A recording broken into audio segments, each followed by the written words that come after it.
আসসালামু আলাইকুম, সবাইকে স্বাগতম। কেমন আছেন সবাই? আশা করছি সবাই ভালো আছেন। আলহামদুলিল্লাহ আমরা বেশ ভালো আছি। চলে আসলাম আরেকটি নতুন ভিডিও নিয়ে। এখন বাজে সকাল 8টা, 8:30। নাস্তা বানাতে চলে আসছি। আজকে নাস্তা দিয়ে আপনাদের নাস্তা বানানো থেকে শুরু করলাম ভিডিওটা। 8টা, 8:30টার মতো বাজে। আজকে সকাল সকাল ঘুম থেকে উঠছি। 8টা, 8:30 আমার কাছে অনেক সকাল, কারণ আমি এত সকালে উঠতে পারি না। আর এখানে যে আটা সিদ্ধ করে নিছি, আর ওইদিকে আলু কেটে নিছি, আলু ভাজি করা হবে। কুচি করে আলু কেটে নেওয়া হয়েছে আর ভাজি করব। আর এখানে আটা আমি ছেনে নিচ্ছি। সিদ্ধ আটার রুটি বানা হয়তো আমরা সিদ্ধ আটার রুটি খাই সব সময়। তো এখানে আমি ঠান্ডা পানি দিয়ে আটাটাকে ছেনে নিচ্ছি, গরম গরম। এই যে একটু একটু ঠান্ডা পানি হাতের মধ্যে আর কি নিয়ে তারপরে হচ্ছে আটাটাকে ছেনে নিলে আটাটা একদম সুন্দর হয়, মাথাটা সুন্দর হয়, রুটি বানাতে অনেক আরাম হয়, কষ্ট লাগে না। তো এই যে এখানে আটাটা সেনে নেওয়ার পর একটা একটা করে লেচি কেটে তারপরে যে রুটি বানাতে শুরু করছি। এই যে দেখছেন, লেচিটাকে আবারও আমি পিঁড়ির মধ্যে আর কি ভালোভাবে করে নিচ্ছি। এটাকে কি বলে বলতেও পারি না। ভালোভাবে আবারও ডলে ডলে তারপরে করে নিচ্ছি, করে তারপরে যে গোল করে তারপরে যে রুটি বানাবো। একটু আটা নিয়ে নিলাম, আটা দিয়ে এখন আবারও গুলাটাকে ভালোভাবে এই যে দেখুন সুন্দর করে চেপে চেপে একটু সরিয়ে নিচ্ছি। তো এখন আমি বেলনি দিয়ে রুটিটাকে বানিয়ে নিব। তো এইভাবে কিন্তু আমার মা চাচিরা রুটি বানাতো। তো এই যে বন্ধুরা, রুটিটা আমি বানিয়ে নিই, তারপর আপনাদের দেখাই। এক হাতে তো আর দেখানো যায় না বা রুটি বানানো যায় না। এই যে রুটি বানানো হয়ে গেছে আমার। এখন তাওয়াটা গরম হয়ে গেছে, আগে বসিয়ে রাখছিলাম। এখন রুটিটা আমি একটা একটা করে বানাবো আর ভেজে নিব। তো আজকে আপনাদের রুটি বানানো দেখাচ্ছি। সবসময় পারি না তো রুটি বানানো আপনাদের দেখাতেই পারি না আমি, কিন্তু আমার রুটি কিন্তু অনেক সুন্দর হয়। আজকে রুটিটা মোটামুটি হয়েছে, অতটা সুন্দর হয় না, আরও সুন্দর পারি। তো একটু আস্তে ধীরে বানালে, সময় নিয়ে বানালে কিন্তু আরও সুন্দর হয়। তো মাশাআল্লাহ, এই যে দেখুন রুটিগুলো আজকে কি সুন্দর ফুলছে। এতদিন যে রুটি দেখছেন এগুলো কিন্তু আমি বানাই নাই, আমার সোহাগের আব্বু বানাইছে। আজকে আমি অনেক দিন পরে রুটি বানাইছি। এই যে দেখতে পাচ্ছেন রুটিগুলা এমনি এমনি ফুলে যাবে। বানানোর একটা কৌশল আছে, আছে, প্রসেস আছে। প্রসেসভাবে বানালে রুটি কিন্তু এমনি এই যে ফুলে যায়। দেখতেই পাচ্ছেন রুটি মাশাআল্লাহ অনেক সুন্দর হয়েছে। সুন্দর মানে কি, অতটা গোল হয় না, অতটা সুন্দর হয় না, আরও সুন্দর পারি আলহামদুলিল্লাহ আপনাদের দোয়ায়। তো আজকে ওই আর কি একটু সময় নিয়ে বানালে আরও সুন্দর হয়। যে রুটি আরেকটা বানানো হয়ে গেছে, একটা ভেজে নামিয়ে নিলাম, আরেকটা এখন ভেজে নিব। তো সোহাগের আব্বুকে প্রথমে 3টা ভেজে দিয়ে তারপরে হচ্ছে তাকে খেতে দিব। আর এই যে বন্ধুরা, সবগুলো রুটি আমার বানানো হয়ে গেছে এবং ভাজাও হয়ে গেছে। দেখতেই পাচ্ছেন 6টা রুটি বানানো হয়েছে এখানে। 3টা সোহাগের আব্বু, 2টা আমার, 2টা আমার ছেলে। এই 6টা রুটি বানানো হয়ে গেছে, ভাজাও হয়ে গেছে। আর দেখতেই পাচ্ছেন রুটিগুলো কত সুন্দর হয়েছে, মনে হচ্ছে চালের রুটির মতো। তো এই যে বললাম না আপনাদের, নিজের গল্প নিজেই করি না, আমি কিন্তু আরও সুন্দর রুটি বানাতে পারি আলহামদুলিল্লাহ। তো আমি করি না, আলসামি করে আর করাও হয় না। এই যে আরেকটা ভেজে নিচ্ছি, দেখতেই পাচ্ছেন শেষ, এটাই শেষ। শেষটাও আপনাদের দেখিয়ে দিই। এই যে দেখুন কি সুন্দরভাবে আস্তে আপনি আপনি ফুলে যাচ্ছে, চাপ দিতে হচ্ছে না। কারণ রুটির আটাটা যদি আপনার ভালো সানা হয়, ভালোভাবে সানতে পারেন আর সিদ্ধ করতে পারেন আর ভালোভাবে সানতে পারেন, তাহলে রুটি কিন্তু এমনিতেই এই যে ফুলে, দেখতেই পাচ্ছেন। তো যাই হোক, রুটি ভাজা আমার শেষ, ওইদিকে আলু ভাজাও আলু ভাজি করাও শেষ। এখন সোহাগের আব্বু খেয়ে নেবে, আমি একটু পরে খাবো। তো মনে ছিল না আমার খাওয়াটা আর আপনাদের সাথে শেয়ার করতে পারি নাই, ভুলেই গেছিলাম। তো এই যে রুটি কিন্তু ভাজা হয়ে গেছে, এখন সোহাগের আব্বুকে খেতে দিয়ে দিব। এই যে আলু ভাজি আর হচ্ছে রুটি, যে সোহাগের আব্বু খাচ্ছে। তো গরম তো, সবাই খালি গায়ে থাকে, দেখানো যায় না, এত গরম। আর এদিকে যে নাস্তা টাস্তা খাবার পর এখন বাজে 12টা, ভাতটা বসিয়ে দিলাম। অল্প অল্প গ্যাস আছে, তো ভাবলাম যে ভাতটা হয়ে যাক। ওই যে দেখুন অল্প অল্প মানে একটু একটু গ্যাস আছে, গ্যাসে ভাতটা বসিয়ে দিলাম। আর আমি এর মধ্যে কিন্তু নাস্তা খেয়ে নিছি, সেটা আর আপনাদের সাথে শেয়ার করা হয় নাই, বললামই তো, ভুলেই গেছিলাম। আর এদিকে ভাতের মধ্যে আলু সিদ্ধ দিয়ে দিব। আজকে হচ্ছে আলু ভর্তা বানাবো আর হচ্ছে ভেন্ডি ভর্তা বানাবো, এটাই আপনাদের সাথে শেয়ার করব। আশা করছি আপনাদের কাছে ভালো লাগবে, পুরো ভিডিওটা দেখবেন।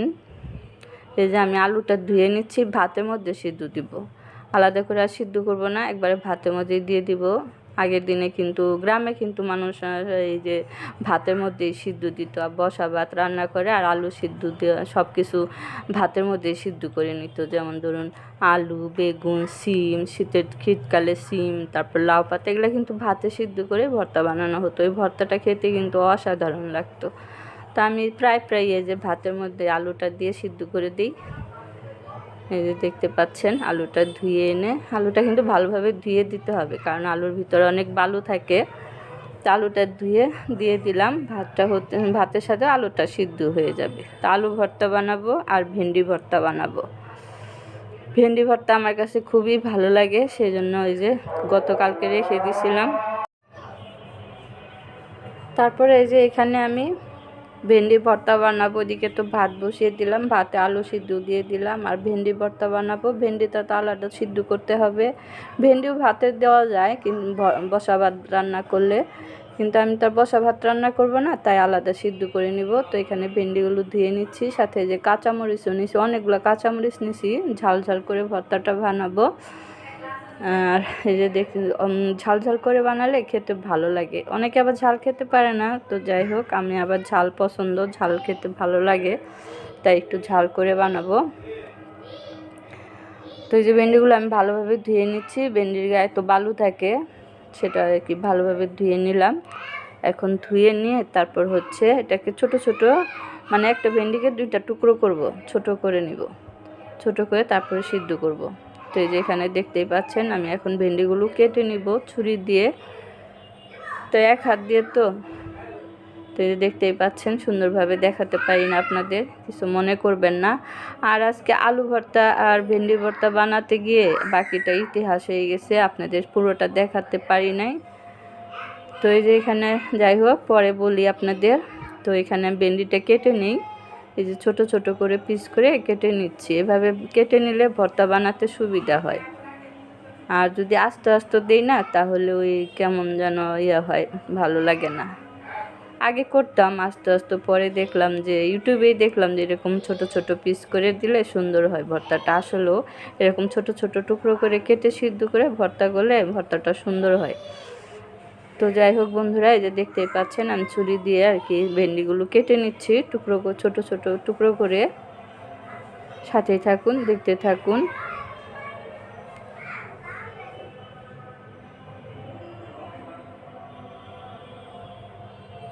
তো এই যে একটা একটা করে কেটে নিচ্ছি, কেটে নিয়ে তারপর হচ্ছে সিদ্ধ বসাই দিব।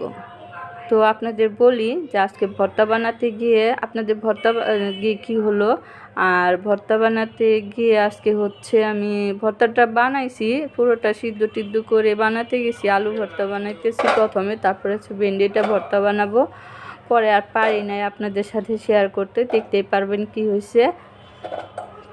তো ভেন্ডিটা সিদ্ধ করে তারপরে আলুটা ছিলে নিয়ে তারপর ভর্তা বানাইছি না, ভর্তা বানানোর সময় আমার মোবাইলের চার্জ শেষ হয়ে গেছে। তো কিছুটা ভর্তা আমি বানাইতে নিছি, শুরু করছি, তখনই চার্জ শেষ হয়ে গেছে, আর আমি আপনাদের সাথে শেয়ার করতে পারি নাই, ওইখানে আমাকে রেখে দিতে হয়েছে, কারণ আমি চার্জ দিয়ে যা আবার আপনাদের দেখাবো, তার কারণ আমাদের বাসায় বিদ্যুৎ ছিল না, তার জন্য আর চার্জও দিতে পারি নাই, আর আমি ভিডিও আপলোডও দিতে পারি না, আর ভিডিও করতেও পারি নাই। এই হচ্ছে অবস্থা আমার ইতিহাস ভর্তা বানাতে গিয়ে। তো আর আমি বাকিটা আপনাদের দেখাতে পারি নাই। তো এখানে যে আমি ভেন্ডিটা সিদ্ধ দিয়ে দিলাম আর কাঁচামরিচটাও দিয়ে দিলাম, কাঁচামরিচটা সিদ্ধ হবে ভেন্ডির সাথে। আর এই যে দেখুন আমি কিন্তু আলু ভাতের মধ্যে সিদ্ধ দিয়েছিলাম, ভাতের থেকে উঠিয়ে আলুটা ছিলে নিছি, আর শুকনো মরিচ দিয়ে ভর্তাটা বানাবো, তো এই যে শুকনো মরিচ ভেজে নিছি, লবণ পেঁয়াজ সব কিছু রেডি করে নিছি। এখন আমি আলুটা ভর্তা বানাবো, তারপর ভেন্ডিটা ভর্তা বানাবো। তো এইখানেই এই যে ভর্তা বানানো শুরু করছি। মরিচটা আমি ডলে নিচ্ছি লবণ দিয়ে, তারপর পেঁয়াজটা ডলে নিব। তো এর মধ্যেই আর কি ডোলা শেষ, আর আমার মোবাইলের চার্জও শেষ হয়ে গেছে, আর আপনাদের বাকিটা দেখাতে পারি নাই, দুঃখের সাথে বলতে হচ্ছে, কিছু মনে করবেন না। এই পর্যন্ত আমি শেষ করতে হয়েছে আমার ভিডিওটা। পুরো ভর্তাটা আপনাদের দেখাতে পারি নাই, তো কিছু মনে করবেন না। তো ভিডিওটা এখানেই শেষ করে দিব। দেখা হবে নতুন ভিডিওতে। সবাই ভালো থাকবেন, সুস্থ থাকবেন, আমার পাশেই থাকবেন, আমার চ্যানেলটাকে সাবস্ক্রাইব করে দিবেন। এই তো ভর্তাটা, এই যে দেখুন মরিচটা ধুলে এই যে চার শেষ হয়ে গেল। আর আমি আপনাদের সাথে শেয়ার করতে পারি নাই, মরিচটা ডলে আলুটা ডলে নিলাম, আর ঢেঁড়স ভর্তা ভেন্ডি ভর্তাটাও দেখাতে পারি নাই। তো এগুলো বানিয়ে আমরা ভাত খেয়ে নিছি।